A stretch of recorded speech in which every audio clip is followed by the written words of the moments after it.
আমার পুলিশের ব্যাজটা কেড়ে নিল, বাপের দেওয়ার নামটা কাটতে পারেনি।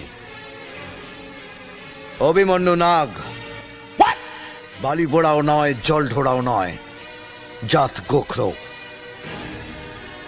এক ছবলেই ছবি। আরে বাড়া, কে কেমন সিনেমাটা? আরে বাড়া, হেভি সিনেমা তো।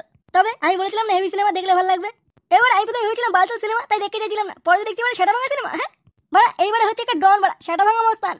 বড় হয়ে বাড়া আমি এর মতনই হবো বাড়া, দেখিস। আরে যে সে না রে, এ হচ্ছে মিঠুন দা। এর মতন হতে গেলে গাড়ি দম লাগে, দম। মানে বাড়া তুই কি বলতে আছিস আমার গাড়ি দম নেই? কি জানি বাড়া, থাকতে পারে, আমি তো কোনোদিন দেখিনি। আচ্ছা বাড়া, এত বড় শহর, তুই আমার গাড়ির দম দেখতে চাস তাই তো? আরে বাড়া চুপ কর তো, তুই বাড়া হচ্ছিস সামান্য একটা ফুটো। আরে এই হচ্ছে আমাদের মিঠুন দা, আমাদের জাতির জনক বাড়া। এর মতন হতে গেলে গাড়ি দম লাগে রে পাগলা। না বাড়া, এত বড় অপমানে আর বসে দেখা যায় না। চ বাড়া, তোকে আমি ফুটো দম দেখাচ্ছি, চ। মানে কিসের দম? গাড়ির দম, গাড়ির। এই ফুটোর গাড়ি কত দম তোকে দেখাবো বাড়া, চ। আমি কোথাও যাবো না, তুই যা। তুই যাবি না বাড়া, তোর বাপ যাবে গুদমানি, চলো।